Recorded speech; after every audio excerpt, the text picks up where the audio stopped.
सबका परम सौभाग्य है कि आज हमें परम पूज्य मुरारी बापू के सारस्वत वचनों का आशीर्वाद मिलेगा। नाना जी के प्रति उनका स्नेह हम सबके लिए भी हमेशा से ही सुखद अनुभूतियां लिए हुए है। आपके चरणों में सादर प्रणाम।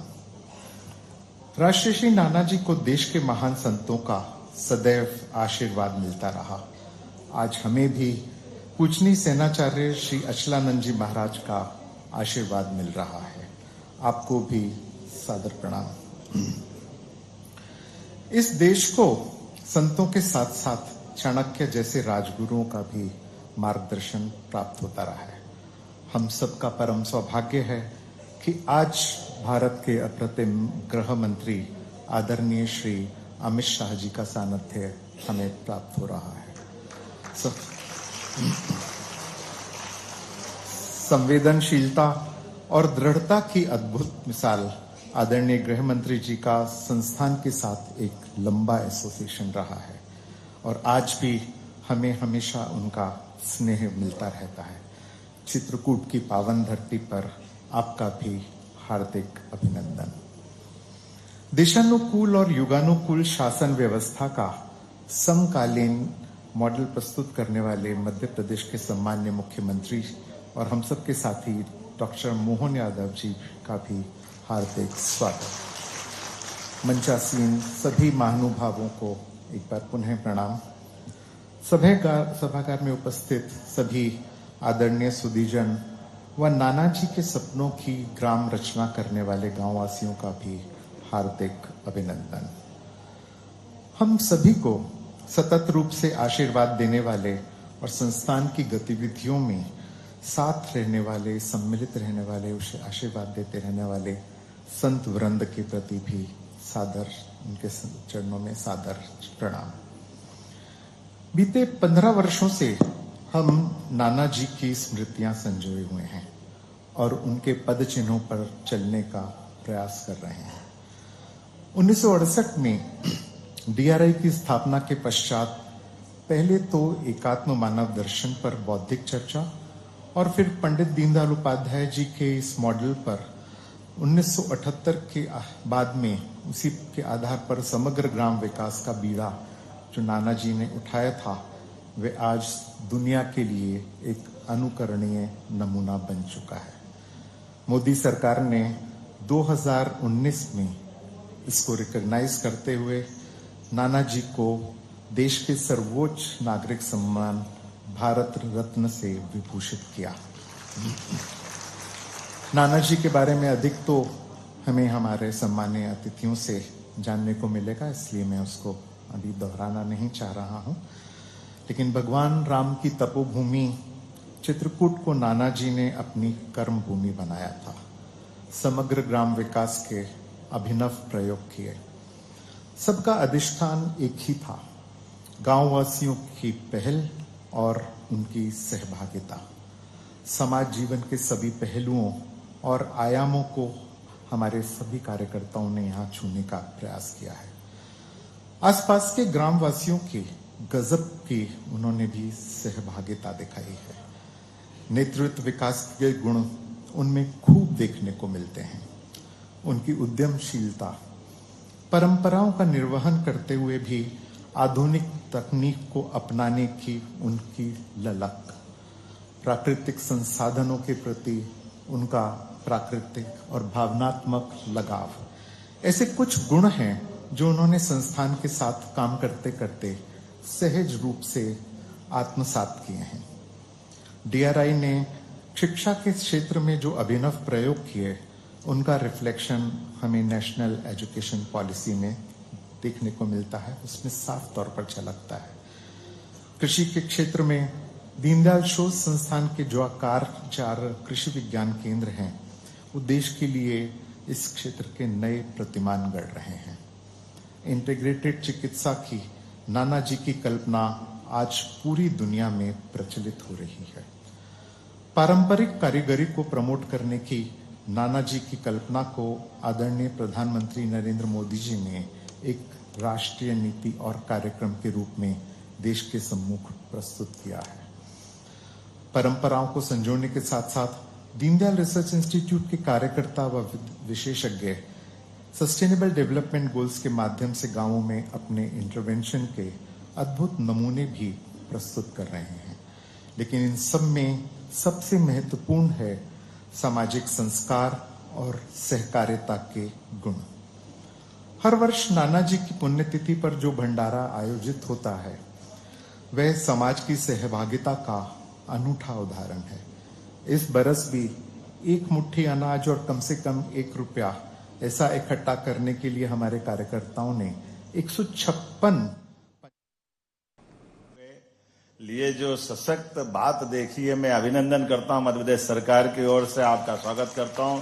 श्रीमान अमित शाह जी, यशस्वी गृह मंत्री, यशस्वी परम पूज्य मुरारी बापू महाराज साहब, आपको भी प्रणाम करता हूं। पूज्य संत, आपका एक अलग प्रकार का अलौकिक अपनी जीवन शैली भी है और आशीर्वाद भी आपका मिलता है और प्रवचन के माध्यम से हमको भक्ति गंगा में ऐसे रस गंगा की तरह स्नान कराते हैं कि आनंद में डूब जाते हैं।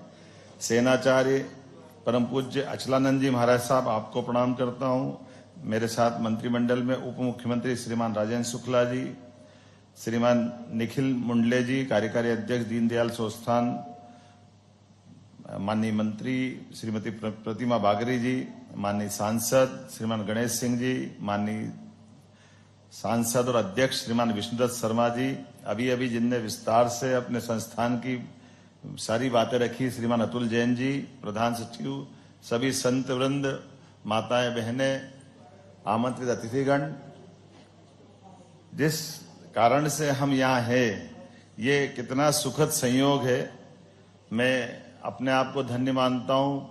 नाना जी से मैं न केवल स्वयं भी मिल चुका हूँ, बल्कि मैं उनके ऐसे सारे कामों से विद्यार्थी परिषद के समय से यहाँ आता जाता रहा हूँ और नाना जी के जीवन को पढ़ते हैं तो मैं मान के चलता हूँ कि सच में नाना जी जैसा व्यक्तित्व का होना अपने आप में ये हम सबके लिए सदैव एक अलग से प्रेरणा पुंज के नाते से जाने जाएंगे। नाना जी जब राजनीतिक क्षेत्र में आते हैं तो राजनीतिक क्षेत्र के उस दौर में भी नाना जी की अपने आप में पहचान होती है और अपनी सीमा मर्यादा क्या होती है। नाना जी हमको आपातकाल में ध्यान में आता जब मोरारजी देसाई उनको अपने मंत्रिमंडल में स्थान देते हैं और वो ना बोलते हैं।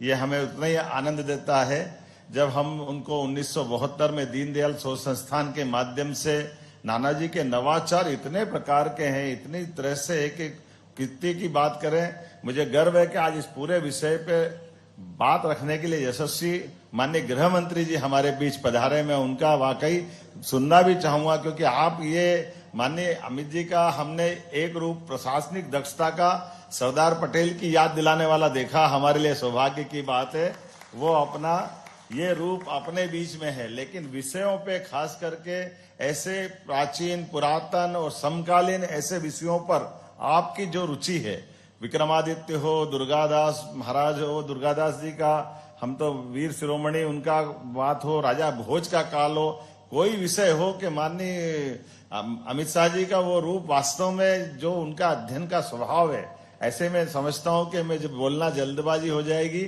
और हम भी सुनने आए। वास्तव माने भाई साहब, मैं भी नाना जी को आपसे सुनने आया हूं।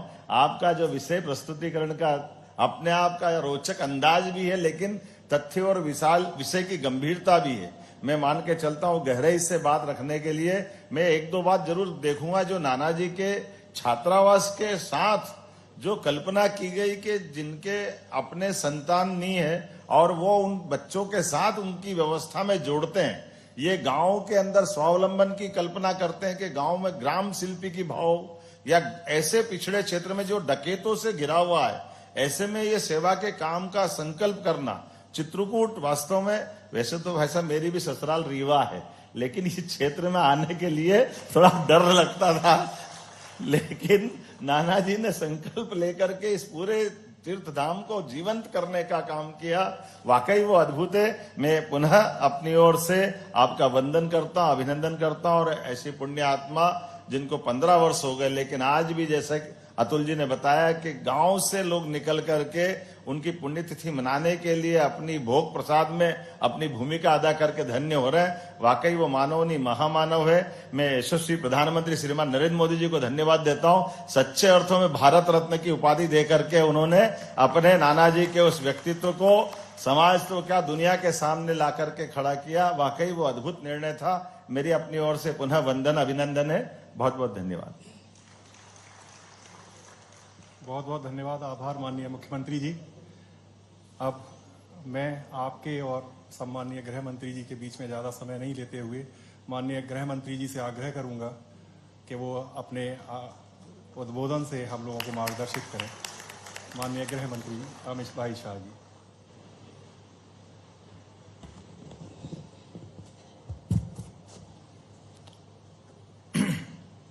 मंच पर उपस्थित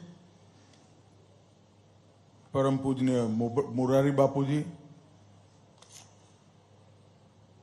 स्वामी श्री अचलानंदाचार्य जी महाराज, मध्य प्रदेश के लोकप्रिय और यशस्वी गृह मुख्यमंत्री श्रीमान मोहन यादव जी, उप मुख्यमंत्री राजेंद्र जी, बहन प्रतिमा बागरी जी, श्री निखिल मुंडले जी, सांसद और भारतीय जनता पार्टी के अध्यक्ष वीडी शर्मा जी, मध्य प्रदेश सतना के सांसद श्रीमान गणेश सिंह जी, श्री अतुल जैन जी, उपस्थित सभी संतगण और आज के सभागार में उपस्थित सभी भाइयों बहनों को मेरा प्रणाम, राम राम। आज यहां पर 3 कार्यक्रम एक साथ आयोजित किए गए हैं। एक तो श्रद्धेय नाना जी की 15वीं पुण्यतिथि पर उनको श्रद्धांजलि देने का कार्यक्रम है। दीनदयाल उपाध्याय जी की प्रतिमा का लोकार्पण है और राम दर्शन, राम के जीवन कवन पर एक सुंदर प्रस्तुति जो बनाई गई है उसके भी लोकार्पण का कार्यक्रम है। मैं जब यहां चित्रकूट आया हूं तब भगवान कामतानाथ को भी प्रणाम कर कर मेरी बात की शुरुआत करता हूं। भाइयों बहनों, हम आज नाना जी को श्रद्धांजलि देने के लिए एकत्रित आए हैं। नाना जी जैसे महान व्यक्तित्व को श्रद्धांजलि देना ये अपने आप में कितना उचित है वो मुझे मालूम नहीं है। कुछ लोगों के जीवन ऐसे होते हैं वो कुछ वर्षों तक नहीं युगों तक अपना असर छोड़ते हैं और युग को परिवर्तनकारी बनाने का काम करते हैं। नानाजी देशमुख उसमें से एक। नानाजी बचपन से ही महाराष्ट्र में जन्मे, राष्ट्रीय स्वयंसेवक संघ के प्रचारक बने, उत्तर प्रदेश को कार्यक्षेत्र बनाया,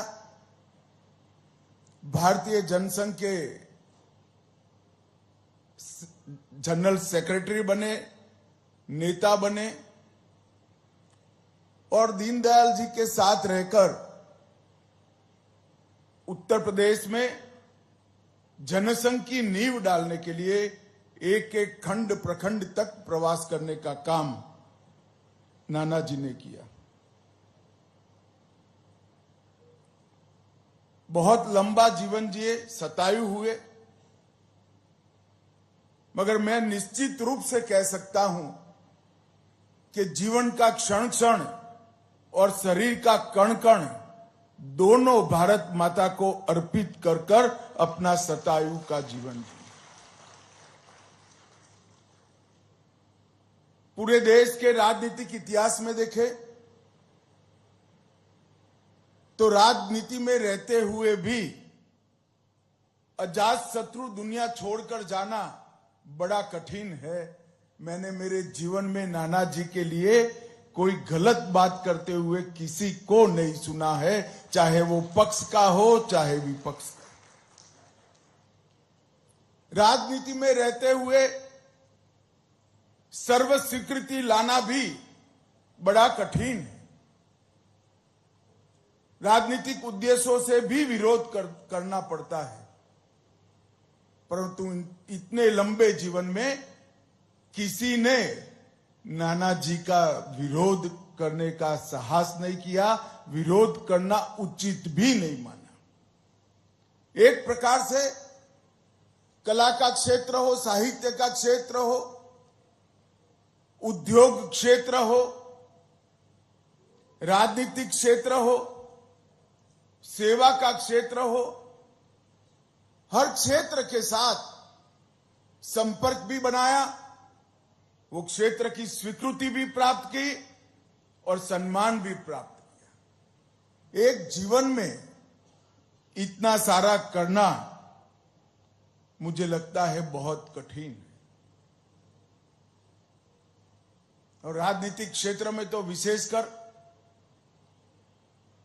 जनता कई नेताओं को राजनीति छुड़वाती है।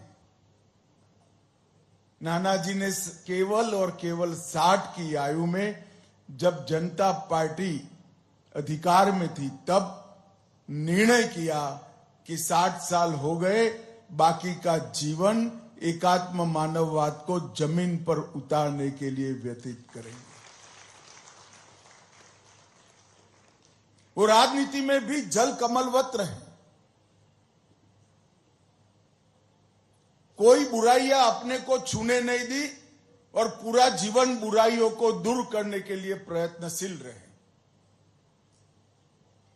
उन्होंने राजनीति के अंदर अपने व्यवहार से, अपनी कर्मठता से और अपने संस्कार से कई सारे ऐसे सिद्धांत प्रस्तापित किए जो आने वाली एक सदी तक देश के लिए राजनीति करने वाले राजनीतिज्ञों के लिए आदर्श सिद्धांत बनकर रहेंगे, इसका मुझे पूरा विश्वास है। एक ही कालखंड में दो महापुरुष भारतीय जनसंघ ने देश की राजनीति को दिया। दोनों का जन्म 1916 में हुआ। नानाजी देशमुख और पंडित दीनदयाल उपाध्याय। जब देश आजाद हुआ था, देश की नीतियां बन रही थी और जो भारत को मानते हैं, भारत को जानते हैं, भारत का सम्मान करते हैं, वो सभी लोग आश्चर्यचकित होकर आजाद हुए देश की नीतियों को देख रहे थे।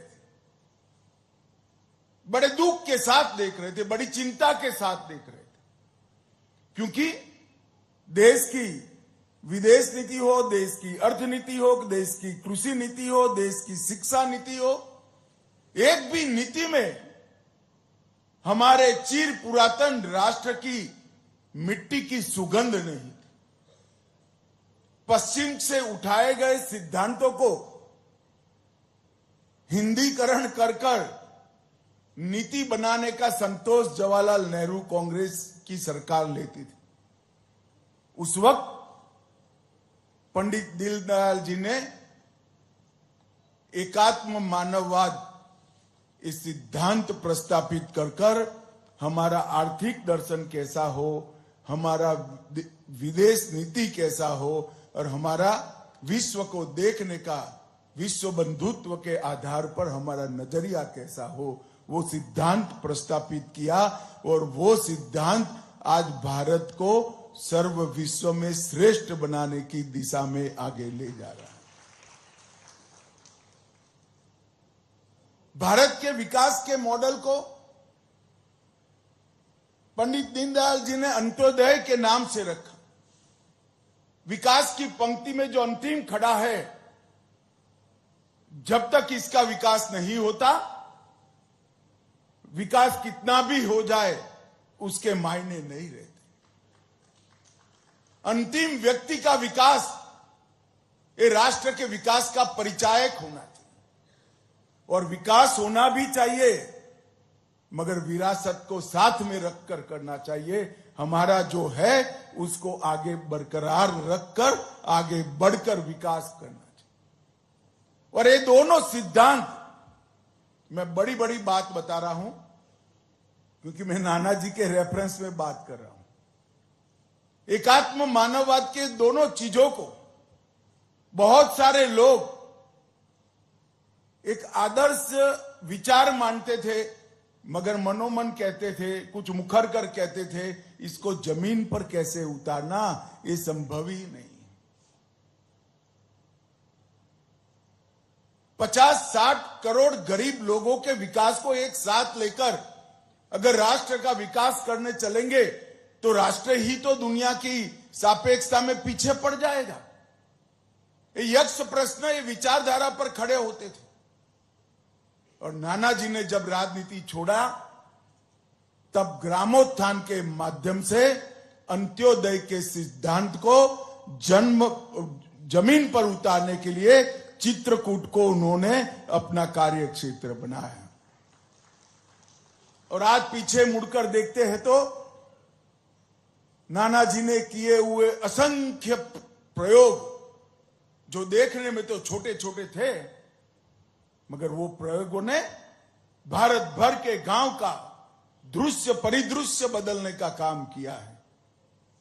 भारत के हर गरीब को अपनी मूलभूत सुविधाएं से युक्त करने की प्रेरणा भारतीय जनता पार्टी की सरकारों को दी। और आज एक 10 साल के अंदर नरेंद्र मोदी जी के नेतृत्व में 60 करोड़ गरीबों को घर में शौचालय, पीने का पानी, गैस का सिलेंडर, 5 किलो अनाज, घर में बिजली और 5 लाख तक की स्वास्थ्य की सारी सुविधाएं एक 10 साल के अंदर मिली।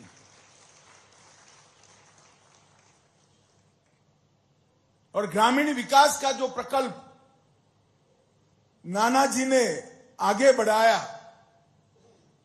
आज देखते हैं कि गांवों को गोकुल गांव बनने की दिशा में आगे बढ़ाने का काम हो रहा है और इसको जमीन पर उतारने का भी काम हुआ। इसका सबसे पहला चिंतन, मनन और क्रियान्वयन अगर किसी ने किया था तो वो नाना जी ने किया था। दीनदयाल शोध संस्थान के साथ मैं भी कुछ सालों तक जुड़ा रहा हूं और मेरे जुड़ने का कारण दीनदयाल शोध संस्थान की मासिक पत्रिका मंथन था।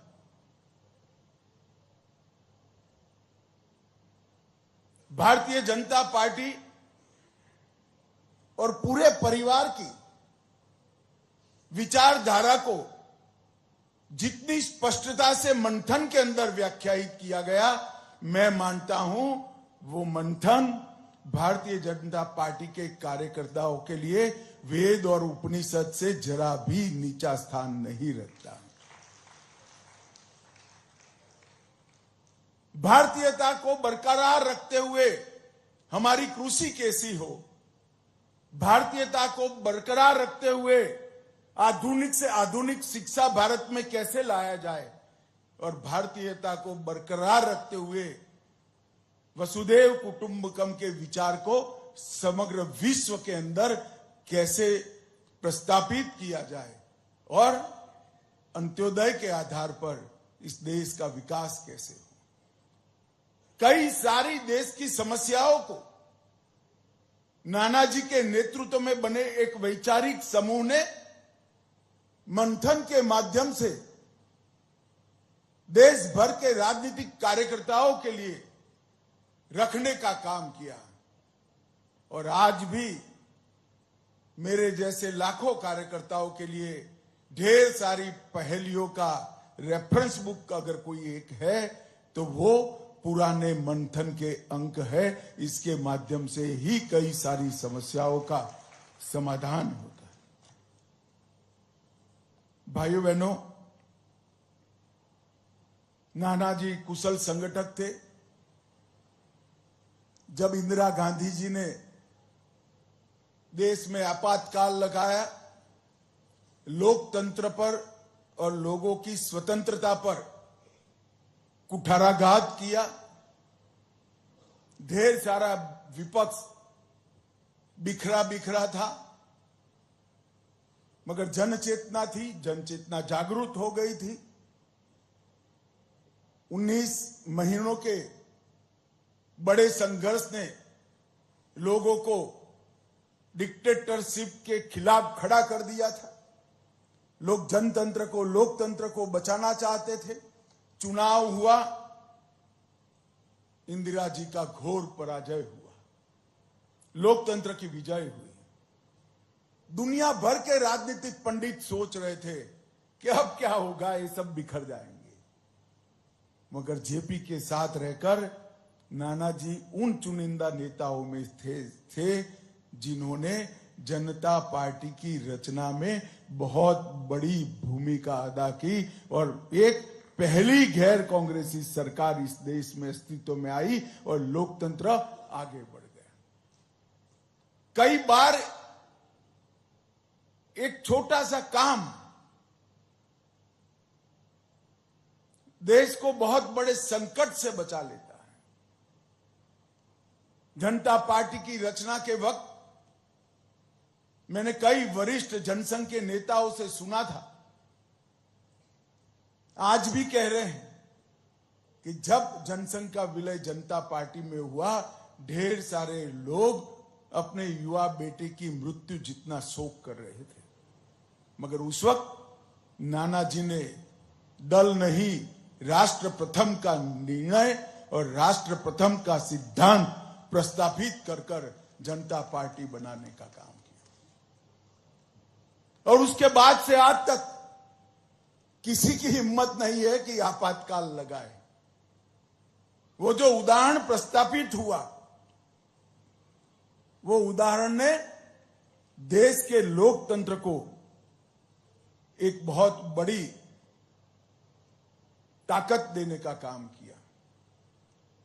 उसी चुनाव में नानाजी बलरामपुर से जीते, बलरामपुर की महारानी के खिलाफ चुनाव लड़े और जीते। जीतने के बाद बड़ी विनम्रता से महारानी के घर पर जाकर कहा, आपकी जनता ने मुझे चुना है, मेरा सहयोग करेगा, हम दोनों मिलकर बलरामपुर का भला करने के लिए काम करेंगे। ये उदात्त भावना राजनीतिक क्षेत्र में काम करने वाले हर कार्यकर्ता, हर नेता के लिए पथ प्रदर्शक है। वही रास्ते पर चलने का प्रयास करना चाहिए। नानाजी के समग्र व्यक्तित्व को देखे तो पूरा जीवन संघ के संस्कारों से संस्कारित रहा।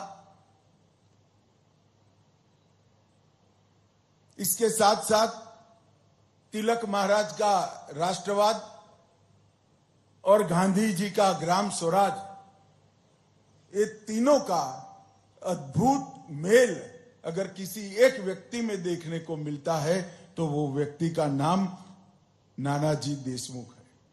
और इसीलिए डॉक्टर एपीजे अब्दुल कलाम ने उनको राष्ट्र ऋषि की उपाधि दी कि एक राष्ट्र ऋषि की भांति नानाजी ने कांतिमय जीवन जिया है और कई लोगों के जीवन में कांति का प्रसार करने का काम किया है। और मैं मानता हूं कि अब्दुल कलाम जी ने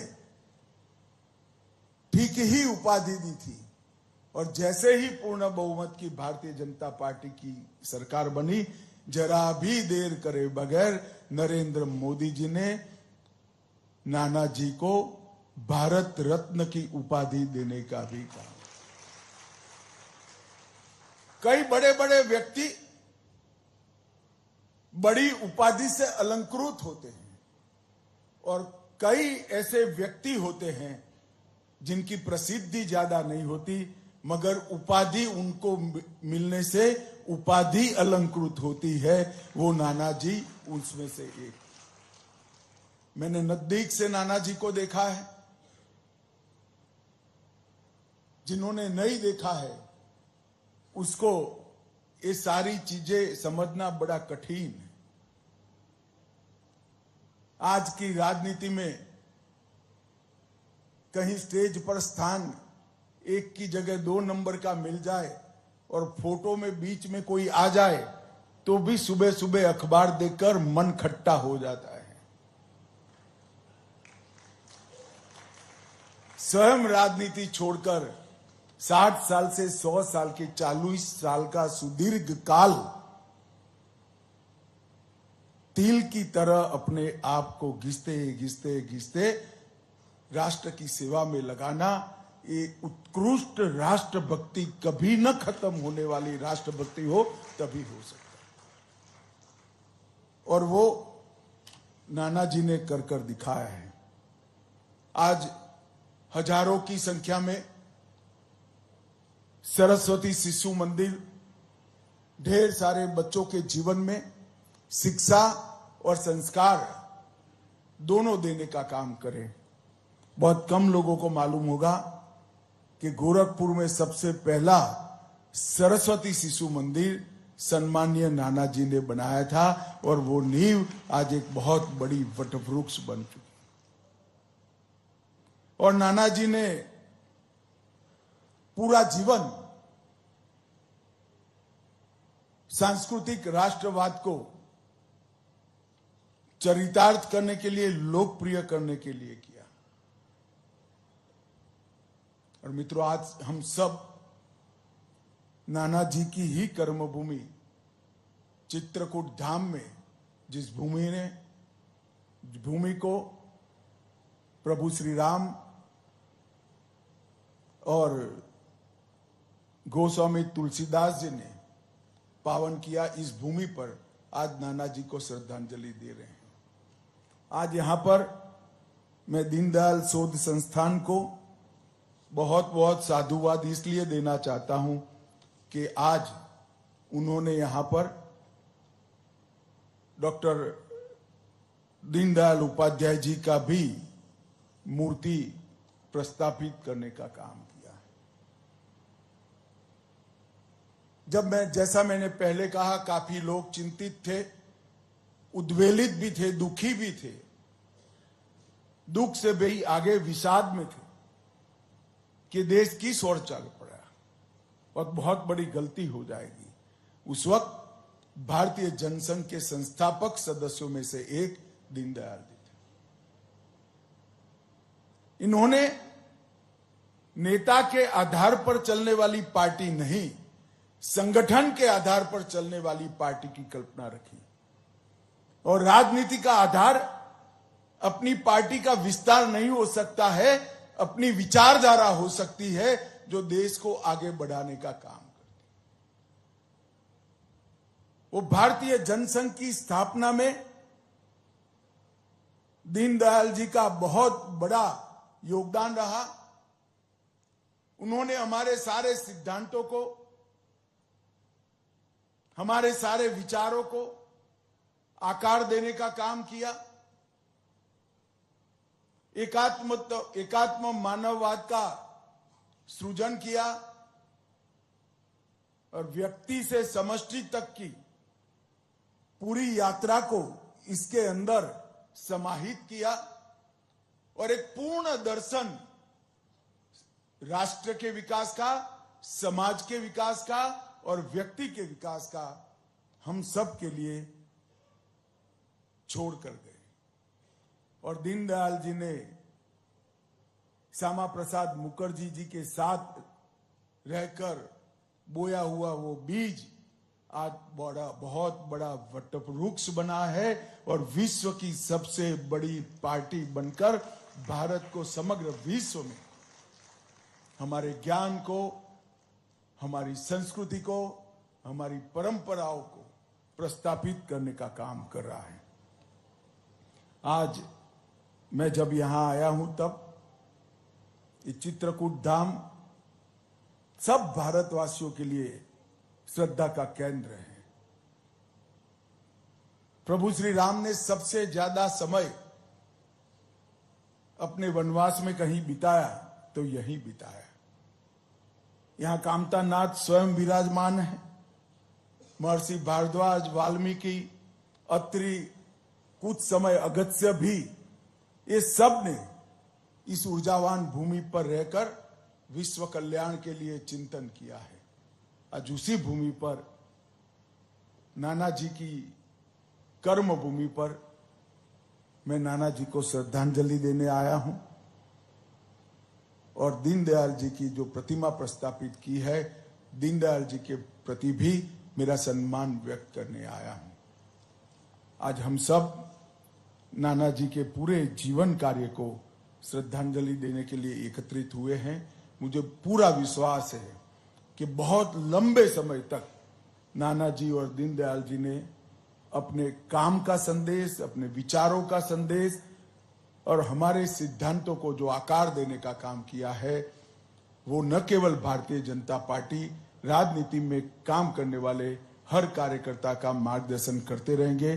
फिर से एक बार ये दोनों महापुरुषों को और विशेषकर क्योंकि आज उनका पुण्यतिथि है, श्रद्धेय नाना जी को हृदय पूर्वक श्रद्धांजलि देकर मेरी बात पूर्ण करता हूं। वंदे मातरम। बहुत बहुत आभार माननीय गृह मंत्री जी। मान्यवर, आज के दिन जैसा मैंने पहले भी बताया कि आसपास के गांवों के सभी लोग मिलकर एक भंडारा प्रसाद का आयोजन करते हैं। वो आयोजन पूज्य संतों के प्रसाद से शुरू हो चुका है और लगभग 15 से 20 हजार लोग इकट्ठे होते हैं। बगल में भंडारे का कार्यक्रम चल रहा है। आप यहाँ पधारे हमारे आग्रह पर और आपका जो शाश्वत उद्बोधन हुआ उससे हम लोगों को मार्गदर्शन और नाना जी के जो कुछ अन्य पहलू थे, जो आपका व्यक्तिगत अनुभव था, वो आपने हम लोगों के साथ शेयर किया। आपका बहुत बहुत आभार। मैं आग्रह करूंगा पूज्य संत मुरारी बापू जी से कि वो पधारें चित्रकूट में। वो हमेशा आते रहते हैं, सतत रूप से उनका आशीर्वाद हम लोगों को मिलता है। नाना जी से भी उनका गहरा संबंध रहा हमेशा से। आज वो हमारे बीच में हैं। मैं उनसे आग्रह करूंगा वो पधारें और हम लोगों को अपना आशीर्वचन प्रदान करें। पूज्य मुरारी बाबू।